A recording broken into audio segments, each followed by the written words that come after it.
j'ai presque envie de vous dire merci mes amis, parce que je me sens dans une atmosphère amicale, ce qui n'est pas toujours la réalité. Et je voudrais vous rappeler la parole de Shakespeare qui disait qu'en fallait-il être pour être un bon. Comme je suis très agité, je vais le faire comme ça me permettra de... donc Shakespeare disait toujours, pour être un bon orateur, il faut se lever pour être vu, parler fort pour être entendu, et se rasseoir très vite pour être réinvité. Donc, je vais essayer donc de me faire réinviter, le cas échéant, si vous le voulez bien. Et donc, ce soir, je voudrais remercier d'abord la mairie de Versailles, tous les gens qui ont organisé ça, c'est très, très aimable, très gentil, et je suis très touché. Je déplore que M. François Blochner ne soit pas là, parce que je l'ai déjà rencontré à plusieurs reprises, je vais me donner quelques contributions pour certains de ses écrits, donc je déplore qu'il ne soit pas là, tout en reconnaissant, en attendant avec intérêt la contribution suivante. Mais je voudrais, dans le fond, réfléchir un peu avec vous sur ce rendre le pouvoir aux Français. C'est un très beau titre. Et je voudrais qu'on réfléchisse ensemble sur exactement ce qu'est là le pouvoir et pourquoi c'est important pour la liberté. Parce que dans le fond, ce que nous voulons, c'est être libre. Libre sous l'œil de Dieu peut-être, mais libre. Nous avons notre liberté qui fait l'essentiel de l'humanité. Et donc, ce que disait Jean-Paul II, qui est un homme qui a eu beaucoup d'influence sur moi, c'est qu'il disait « Être libre, c'est pouvoir et vouloir faire ce que l'on doit faire. » C'est-à-dire que dans la liberté, vous avez trois notions. Le pouvoir, le vouloir et le devoir. Et donc, il y a dans ces trois notions, il n'y en a qu'une qui est extérieure à nous, c'est le pouvoir. Parce que parfois, il y a des régimes politiques où on ne peut pas faire ce que l'on veut faire ou ce que l'on doit faire. Et donc, le pouvoir politique, c'est quand même la première chose qui doit exister pour nous permettre d'être libres. J'espère que je me fais bien comprendre. Mais le pouvoir, c'est quelque chose qui nous est extérieur. Alors la façon dont on a résolu le problème dans notre monde chrétien depuis longtemps, c'est à peu près Locke au XVIIIe siècle, si vous voulez, c'est de dire on ne peut pas être libre s'il n'y a pas d'État. L'État est nécessaire, parce que sans ça, si vous voulez, c'est la Sicile. C'est celui qui a le plus gros massue qui gagne. Donc on ne peut pas vivre sans un État. Mais à part l'État, quelle est sa caractéristique? C'est qu'il vous donne le monopole, vous lui donnez le monopole de la violence légitime, c'est-à-dire qu'il peut vous mettre en prison. Il a le droit de vous mettre en prison. Donc c'est quand même une notion extraordinairement importante. Et donc la question à laquelle la science politique se heurte depuis 3 siècles, ou depuis presque toujours, c'est comment, une fois que je vais donner le monopole de la violence légitime, je me protège contre le monstre que j'ai créé moi-même. C'est le vrai problème. Et donc, la façon dont on s'est trouvé pour se protéger, c'était assez simple.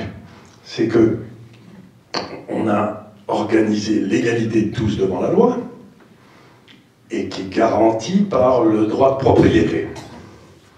Parce que vous ne pouvez pas être, si vous êtes des gens qui dépendaient de l'État financièrement, en vous coupant les vivres, et bien immédiatement, ils vous empêchent d'être libre.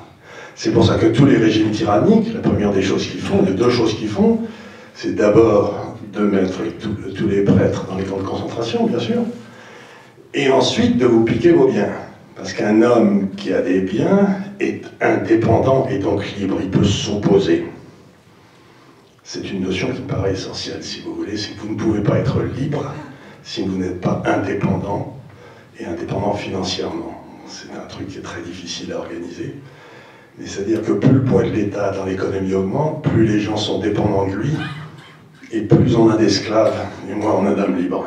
C'est ce qu'on voit tous les jours en France. C'est une... Bon, je ne sais pas si vous acceptez ces présupposés philosophiques. Et la façon dont on s'est débrouillé pour organiser l'égalité de tous devant la loi, c'est qu'on a fait voter les gens et on leur a fait voter les impôts, puisque c'était une façon de contrôler le monstre. Si vous lui coupez les vivres, il ne peut pas se développer. Donc on a fait contre. Et comme l'Angleterre était un grand pays, qu'il fallait 15 jours pour aller d'Édimbourg à Londres, ils se sont dit, ben, ce qu'on va faire, c'est qu'on va nommer des représentants. La démocratie représentative était née. On envoyait des députés, n'importe quoi. Et donc ça a marché pendant un certain nombre de siècles, mais on s'est rendu compte depuis, mettons, 30 ou 40 ans aujourd'hui, que si vous envoyez un gars, je ne sais pas, de la Corrèze ou du Gers, à Paris, au bout de 10 ans, il est devenu parisien, il ne défend plus la Corrèze ou le Gers, il défend la classe à laquelle il s'est mis à appartenir. Donc ils se font littéralement acheter par le système. Et ce qu'on a découvert aussi, c'est que les gars qui prennent le pouvoir sont extraordinairement habiles à faire nommer comme représentants des gens qui ne représentent que la classe qui les a désignés. Moi, quand j'étais gamin, les types qui étaient les élus du Gers, de la Dordogne ou je ne sais pas quoi, c'était les médecins locaux, les notaires locaux, les paysans locaux, c'était... Aujourd'hui, c'est tous des gars qui ont fait des études à Paris, que le parti central a désigné, qui se présentent là-bas, mais qui ne représentent absolument pas les populations locales. Donc on a un vrai problème à l'heure actuelle de détournement de la démocratie, où la démocratie a été capturée par un groupe que j'hésite à qualifier de criminel, mais enfin j'hésite très peu, hein, parce qu'il est tout à fait criminel, hein, et qu'ils savent qu'ils sont criminels, qui gardent le pouvoir de façon illégitime, tout en restant le pouvoir légal. Vous savez, c'est la vieille distinction, un pouvoir peut être légal, comme l'Union soviétique l'a été pendant un temps, mais il est illégitime parce que dans le fond, la population ne veut pas y aller, ne lui croit pas. Et je crois que la situation actuelle en France est extraordinairement instable. Parce que nous avons un pouvoir, qu'on le veuille ou non, qui est parfaitement légal, mais qui, quelque part aussi, est parfaitement illégitime. C'est-à-dire qu'on nous a monté une grosse opération de médias, avec l'aide des tribunaux, l'aide des barons qui s'enrichissent sur le dos des Français sans prendre de risques, que j'appelle le capitalisme de connivence. Vous savez, le capitalisme est une notion qui est complètement défendable. Si le gars qui prend des risques, s'il se trompe, il perd tout son argent. Ça, c'est très bien parce qu'il y a une moralité. Si le gars lance des affaires, ça ne marche pas, c'est pour le payeur d'impôts, ça marche, c'est pour lui, ça, c'est pas acceptable. Ça n'a rien à voir avec le libéralisme, c'est même tout le contraire. C'est du capitalisme de connivence. Et ce capitalisme ne peut pas entraîner la croissance économique, puisqu'on ne sépare pas le bon grain de l'ivraie, si vous voulez. Et donc, ce que je dis toujours en plaisantant, c'est que dans le fond, le capitalisme sans faillite, ce qu'on nous a organisé en France, c'est un petit peu comme si l'Église catholique essayait de vendre le salut sans enfer. Vous voyez ce que je veux dire, c'est pas vraiment crédible comme truc. Donc, ils essayent de nous vendre un truc qui est faux. Donc, je reviens à ce que je vous dis, nous avons un régime illégitime qui a capturé le processus des élections de façon à ne jamais être mis devant la volonté du peuple. Je ne suis pas Front National, tant s'en faut, mais il est absolument anormal que 30% de la population n'ait quasiment pas de représentation à l'échelle nationale. Ça me paraît un déni de démocratie, si vous voulez. Et ça a été organisé par un scrutin qui s'appelle uninominal majoritaire à 2 tours, qui permet tous les en Angleterre, c'est facile. Tout le monde se présente, il n'y a qu'un tour, celui qui est au premier tour passe. En France, celui qui est au premier tour, le deuxième et le troisième se mettent ensemble et se débrouillent pour l'éliminer. C'est-à-dire que là, la volonté du peuple n'est plus respectée. Donc on a organisé un système où la volonté du peuple, la volonté de la population n'est plus respectée.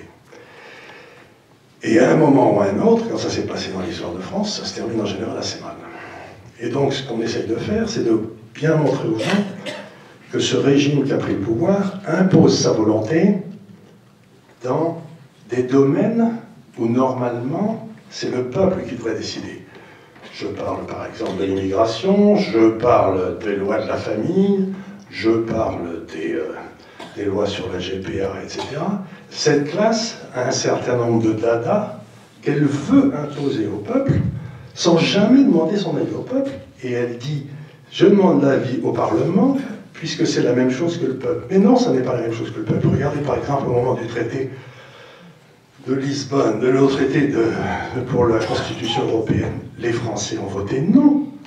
Et quelques temps après, M. Sarkozy leur disait, ce que vous avez voté, on n'en a rien à foutre. On va passer exactement la même chose par l'intérieur du Parlement, ce qui était une forfaiture. Donc quelque part, cette classe ne gouverne pas pour le peuple, elle gouverne contre le peuple et contre sa volonté profonde. Et il va falloir que le peuple reprenne la parole. Et c'est peut-être ce qui est en train de se passer avec les Gilets jaunes, et je termine là-dessus. Les Gilets jaunes, si vous voulez, qu'est-ce que c'est? Bernanos avait une phrase que j'aimais beaucoup. Il disait, il y a une bourgeoisie de gauche, une bourgeoisie de droite. Il n'y a pas un peuple de gauche et un peuple de droite. Il n'y a qu'un peuple, le peuple de France. Et pour moi, c'est ce que j'ai écrit depuis quelques semaines, je suis émerveillé de voir le peuple de France se réveiller. Et je dis, la France est sur les ronds-points comme elle était à Londres en 1940. Merci beaucoup.